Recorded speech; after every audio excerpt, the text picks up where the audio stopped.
What is up, everybody? Welcome back. Welcome back to another edition of The Good and the Bad, the Ugly. Yes, it is NFL week number 5. And I mean, that's all I got to say. That's all I have to say. Without further ado, let's start the show.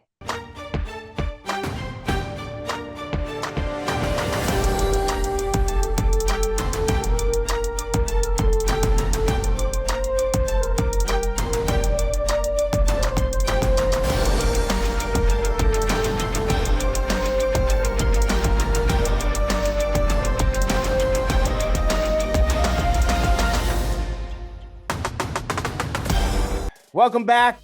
Welcome back to NFL week number 5. Yes, it is the good, the bad, and the ugly. It is review time where we're going to go over. We are going to review this wild and wacky week in the NFL. I mean, two broken-hearted men. I mean, I just hearts ripped from our bodies. Hi, how's it going? I'm Jacob Cutler, one half of the Sports Guys. And as always, joining me, he is the other half of the Sports Guys. He is none other than Mr.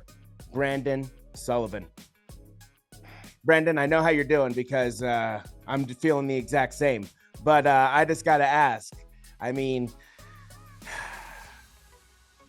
it'll get better. It'll get better, but how we feeling? How we feeling a little bit?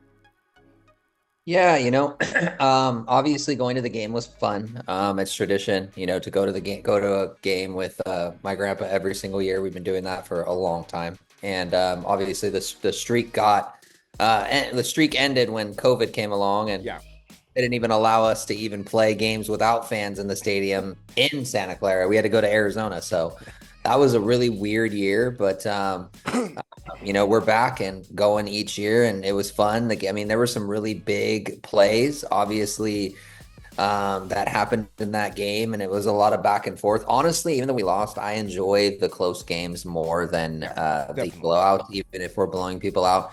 But obviously, it is kind of a bummer because you're hoping to walk away with a win, and obviously with Grandpa. So, I'm a little bummed out. It's all good. It's all good. It's a long season. That's what we just have to keep telling ourselves. It's a long season. There's a ton of things that can happen. But glad you had a good time. I'm glad it was a good competitive game. It was one hell of a game. And man, we will definitely get into it. But first, all we're going to do is we're just going to talk about the good, the bad, and the surprising, because we got some surprising things to talk about this week.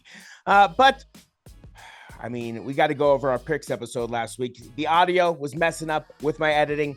Took me forever. We got it in there, though. The picks are out there. Make sure you go watch it. But overall, for last week, I mean, it was kind of a meh week. Let's put it up on the screen. For yourself, 7-7. 0-1 on your guaranteed victory. Your Niners did let you down there. That's okay. It happens. Like I said, long season. Lots of things to happen and to come. I love that you're, spreading the love this year on the guaranteed victories, even though you did go back-to-back with the Niners last week. But you've been spreading the love, trying to get, banking on different teams to get these dubs. For myself, 7-7, 1-0 on my guaranteed victory. The Kansas City Chiefs, I mean, that was the easiest call of the entire decade. Might as well just pick them the rest of the season. Jeez Louise. Overall for the season, that puts us at Brandon, 45-33, 2-3 on his guaranteed victories. For myself, 43-35, 3-2 on my guaranteed victories. Nice and easy. Wipe that off the screen. All right, my friend. In such a disappointing week, what good did you see? Well, I didn't get to watch most of these games. Obviously, I was, on the way to the 49ers game. So, and I wasn't really sitting back and streaming too much of this stuff because not too big of a deal. But what I will say is good this week is the Bears, they only can play who's in front of them. And they're looking at being 3-2. Winning a game 36-10 against the Panthers, and Caleb Williams had himself a day. 20 of 29, 304 yards, averaging 10.5 yards per pass, 2 touchdowns, no interceptions, and a quarterback rating of 126.2. So that's the best performance I've seen out of Caleb Williams. So I got to give him his credit. I know it's against the Panthers. I'd like to see it against a team like, Detroit or something like that. But Um, hey, kudos to him and kudos to the Bears. A big victory there. Moving along, the Redskins, they are back. And we may have a potential, I mean, I know it's still early, but a potential MVP candidate in Jaden Daniels. This guy has been balling out. Obviously, 238 yards and a touchdown. But I think not so much in the stat line, but the victory, 34-13. They have been dominating. They lost their home opener, and they haven't looked back since. They've won 4 straight games. So credit to the Redskins and all of their loyal fans. I sent you a video. I know you saw the person dancing, the Redskins fan dancing. Yes. So, they are looking. They are looking very. They could shock some people. They could definitely win that division. Yep. They could definitely win that division. And I don't think either of us thought before the season started that would be the case. Nope. And also the New York Giants. Hey, they helped you out. They helped you out big time. They did. And, a big victory for them in Seattle. It's not easy to win in Seattle. Never has been over the last 10 years. It's just not it's a very loud place. It's a very, very good home field advantage. And Seattle was kind of on a roll, and they've so the Giants kind of, obviously a big block field goal at the end of that game to seal it. Credit to the Giants. I mean, I think, Daniel Jones had a pretty good game. So I'm interested to see what happens with that moving forward. Yeah, I definitely agree. The Seahawks, there's something called the lion effect that's been circling around the NFL this year, where if the game after you play the Lions, every team has lost so far. The Seahawks have continued that streak. So, the Lions get a victory without even getting an actual victory while on their bye week. My good was the amazing game we saw on Thursday. I know we touched a little bit where we touched a lot about it on our picks episode, but yeah, the game on Thursday was absolutely fantastic. I mean, Kirk Cousins going for over 500 yards, winning the game in overtime on just a miraculous drive to tie the game, snapping the ball, spiking it with 1 second left to get Younghoe Koo out there to kick the game-tying field goal after he's missed not one, but 2 field goals on the same try. And then he gets a kick block, comes back out, drills a game-tying field goal, and then Hodges houses it for the victory. Kirk Cousins absolutely balling out in Atlanta. And like I was saying on Thursday night, or on our picks episode, that division is definitely going to be, in my opinion, one of the most exciting divisions to watch throughout football. So, good job for Kirk Cousins. Good job for the Falcons. I'm excited to see what happens out of the NFC North. I can't believe I'm saying that. I really cannot believe I'm saying that. My other good is the NFC South. Sorry, the NFC South. Excuse me. My other good was the Jags finally getting their first victory, but also doing everything in their power to let it slip away. I mean, Joe Flacco, my God, what is happening? I do not understand how this guy can just consistently go on teams and just continue to absolutely ball out. Absolutely ball out. But the Jags, Trevor Lawrence, putting together a decent game. Definitely putting together a decent game. They definitely have their pieces going. Excuse me. The connection between him and Doug Peterson, it's got to shape up. I mean, it's definitely got to shape up. It's definitely got to come together a lot faster than it is now. The Jags, I know, putting up 37 points, so putting together a good victory. But Trevor Lawrence, 371 for 2 touchdowns. Joe Flacco, 359 for 3 touchdowns. I mean, that comeback at the end of the game was definitely miraculous, with the Jags hanging on to get their first victory of the season. Good for the Jags. Then my last good. We're going to touch a little bit about it on the end, but I got to say, my last good is definitely the Broncos. Rolling performance.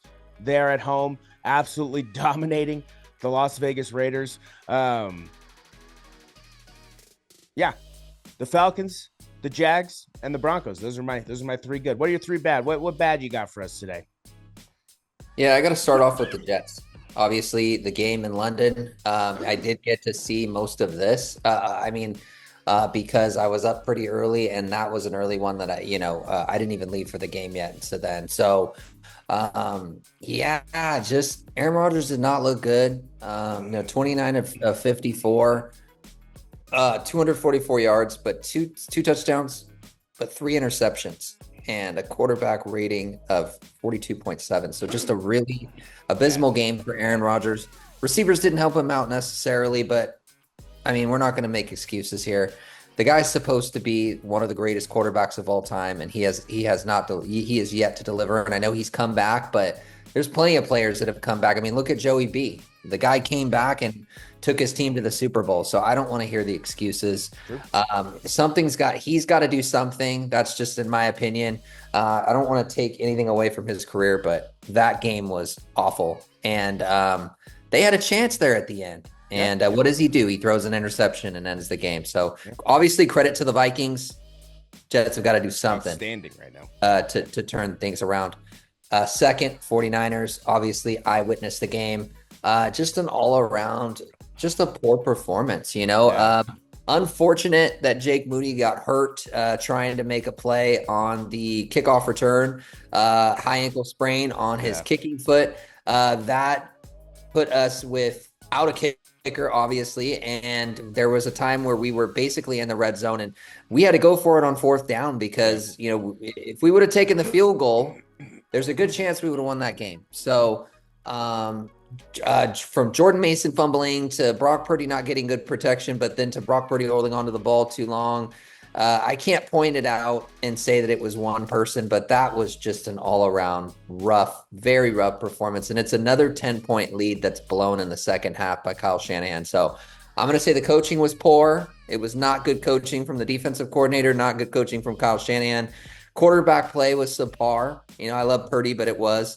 Running back Jordan Mason had an excellent game, but it was a costly fumble that cost us the game. Yeah. Jake Moody getting injured. Talanoa Hufanga gets hurt. We don't know exactly when he's going to come back. It's a month timeline. Yeah. And I don't know if it was the heat. I don't know what it was. We could get into it all night.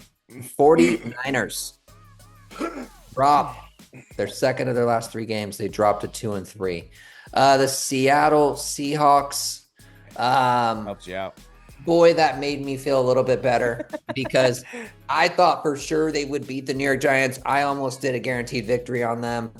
I did not think the Giants would win this game. Yeah. And the Seahawks, they were driving down the field. They potentially had a chance to tie at 23-23. Giants big blocked field goal. Yeah, massive. Take it back all the way and pretty much seal the deal.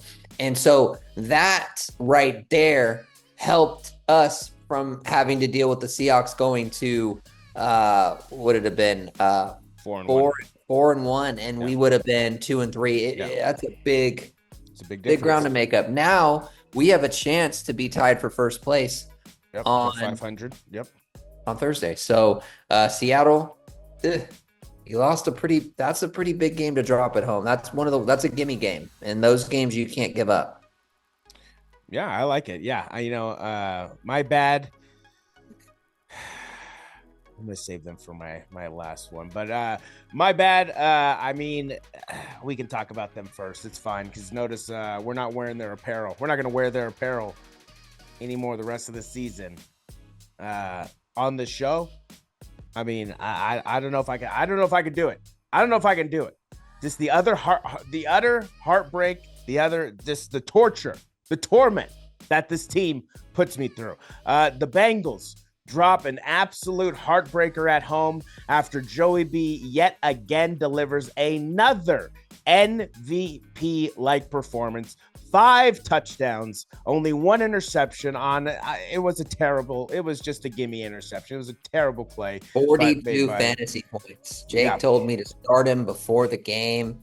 I wasn't sure which direction to go because of Baltimore's defense, but boy, was he correct. carve them up. Were Yep. 5 touchdowns and 42 fantasy points. Jamar Chase, like I said, is catching fire. I mean, in the picks episode, I said that this could be a high-scoring game. If even the Bengals may even lose, but this could definitely be a high-scoring game, and that's exactly what it was. Jamar Chase with 2 touchdowns on 2 amazing plays. I mean, I mean, he's there and then he isn't, basically. I mean, that little screen pass, he was able to fit through that little window, and then I mean, he was gone to the touchdown. I mean, it's absolutely electric. T. Higgins getting 2 touchdowns, everybody getting involved, right? Yosavash, Gesicki was getting involved. The run game was getting involved. There's just problems. And the big glaring problem is the defense. It's atrocious. It's horrible. It's the worst thing I have ever seen. The Bengals, Joey B is delivering an MVP-like performance this season. There is no doubt the Bengals are 1-3 or 1-4. It's atrocious. It's absolutely atrocious. What's also atrocious is Zach Taylor. I need you to pick it up, buddy. Your seat is getting warm. Oh yeah. I need you to pick it up because those play calls in the overtime were terrible. I don't know what you're doing. Give Joey the ball and let him go win the goddamn game. It's absolutely ridiculous. My second bad is the Buffalo Bills. Are you trying to lose the game? I'm sorry. Hello, Buffalo. Hello. Are you trying to lose the game? What are you doing? Josh Allen throws 3 consecutive passes basically in their own end zone, forces them to punt, gets a short field. The returner, I mean, this is the easiest return of his life. He brings it back to like the 40-yard line, and then they have one play, and they get down at the 2. All right, they get down with 2 seconds left, and then Kaimi Fairbairn comes in and kicks a game-winning kick. I mean, it was one of the most atrocious, not even atrocious, atrocious. I mean, just the most atrocious things I have ever seen. Garbage. Absolute garbage clock management. The Bills deserve to lose that game. In most consistently inconsistent team in the NFL. It's like they are. Most consistently inconsistent team in the NFL. You're damn right. And then my last bad. I mean, there's just so many I could pick through. There's just so many I could pick through. My last bad, I'm just gonna go with the primetime slate. I mean, what are we doing?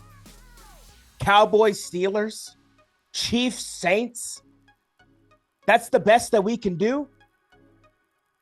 I mean, come on. Come on.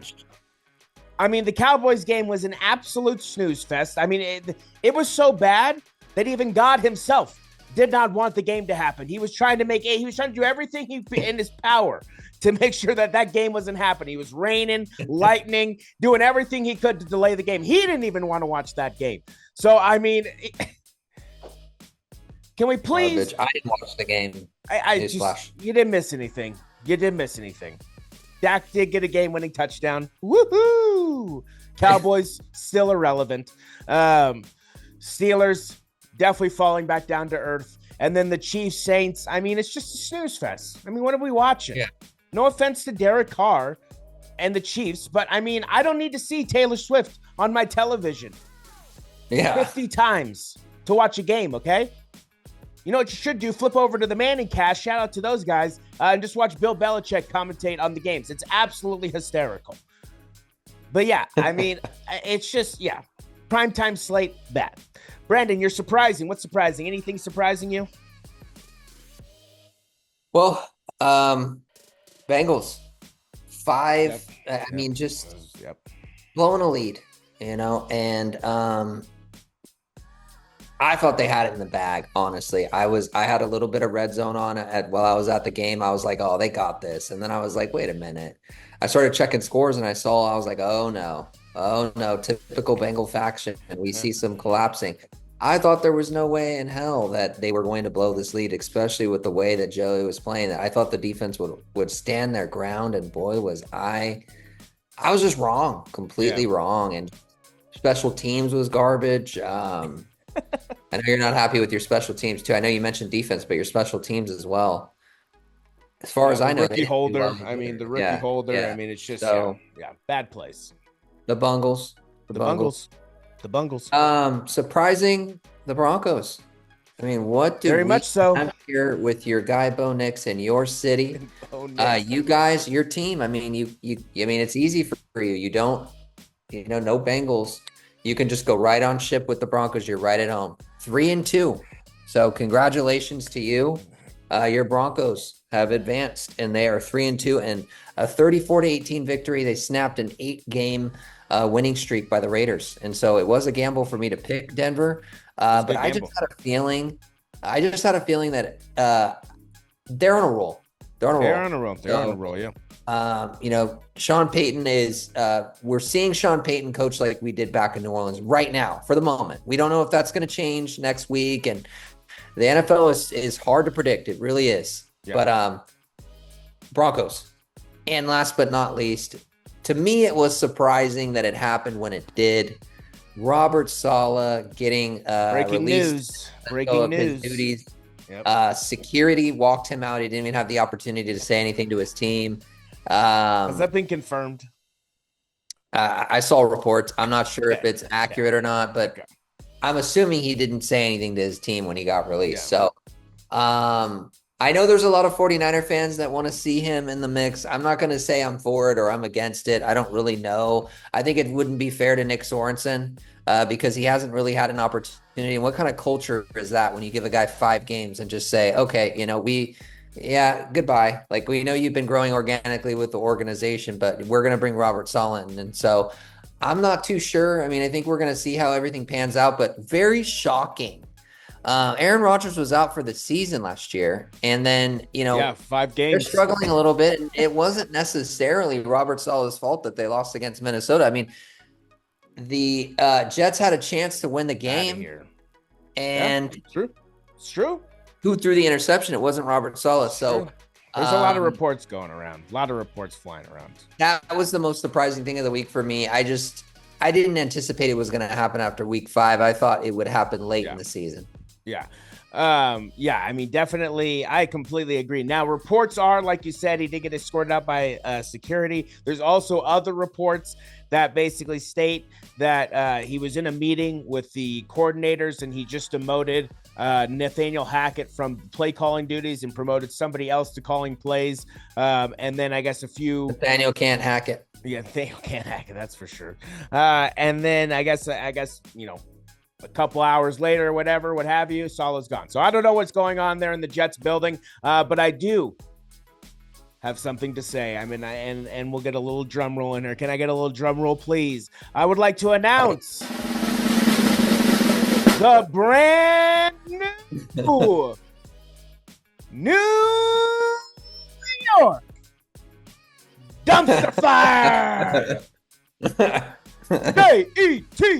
Jets, Jets. Yeah, the New York Dumpster Fire Jets have now been crowned our Dumpster Fire team of the season. Congratulations, New York. Yes. New York has now been crowned our Dumpster Fire team for the season. The New York Dumpster Fire Jets is how they should be referred to in any and all conversations and in any and all situations. It's an absolute mess. It's an absolute mess there in New York. And I mean, Aaron Rodgers, I mean, say what you will. He's definitely got an opinion on the matter in terms of how that team is ran. And I mean, his opinion was heard. And I imagine his opinion was strongly felt in making that decision to remove Robert Saleh from being a head coach there in New York. And all I have to say for all you Niners fans out there is I wish I could play a song, but it's by a man who is an absolute, the diddler. I mean, I can't play it, but there is a guy who will be coming home very soon. And that defense should see a massive turnaround. Do the Do the Niners play the Jets by chance this season? We already did. We blew them. Oh, that's right. That's the first game of the season. Damn it. Yeah. Damn it, dude. It's all okay. They can play themselves again in the Super Bowl. Well, the Jets ain't gonna get there, but man. Robert Saleh fired 5 games in to this NFL season. Sorry, Robert. Man, that is just unfortunate. Yeah, definitely, like you said, the Broncos touched on it. Bo Nix, good surprising performance. And then, yeah, I mean, the Bengals, you would think 5 touchdowns would be enough to get the job done. But it was not. King Henry. Free Joey. Free Joey is the mantra moving forward. We're not there yet. We're not there yet. Free Joey. We're not there yet. 13-4 can still make a run, okay? 13-4. Free Joey, baby. Playoffs, dude. Free Joey. 11-16. Free Joey. Set him free. Set him free. 49ers, I'm telling you, 11-6 will still get us in the playoffs, all right? It's not even over yet. We got a long way to go. The defense needs to free Joey. And give me your best and worst performances of the week, my friend. What do you got for me? Mr. CJ Stroud, 331 yards and a touchdown, balling out, leading them to a big win to advance to 4-1 against the Buffalo Bills. And I believe I picked the Bills in this game, so a little bit surprising, He had a heck of a game, a 97 rating. I know he threw a pick, but no big deal. I just look at the win column and I see that got the dub. The Texans are living up to the standard that we set for them before the season, and they should win the AFC South. I do believe that. I don't think that the Jaguars or the Titans or the Colts are going to be running with them at all. So, I do like CJ Stroud a lot. He's one of my favorite quarterbacks, and I do think he is the real deal. And I do think that he could be another person who's a potential MVP candidate when the season's all said and done. We'll see. I know there's a lot of season left, but got to roll with CJ Stroud. And then worst performer of the week, I got to go with Deshaun Watson. I mean, what is going on in Cleveland? I mean, this guy, I feel like it's ultimate karma. I feel like if karma was... Oh, karma's real, baby. Well, and here's the thing. I know a lot of people, they don't like Michael Vick because he was affiliated with all, what the allegations were. But the man served his time. Yeah. I'm just saying, the man served his time. He went to prison.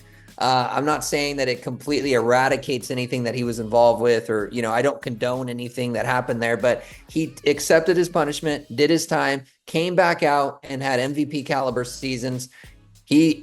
Karma didn't catch up to him because he paid his dues. Deshaun Watson has paid 0 dues. He was rewarded with one of the biggest contracts in NFL history, and there is so much speculation, so many allegations. True. And when you have that money, we saw what happened with OJ. You can get away with killing people. So I'm just saying, I'm not saying that's what Deshaun did, but hey, he's one of the worst quarterbacks in the league right now. And that performance, 13 points. And people be like, well, it's not all. Here's my thing. Yeah, he had a touchdown, but 125 measly yards for a guy who's getting paid, $50 million a year? Yeah. I had to point that out. He might not even been the worst performer of the week.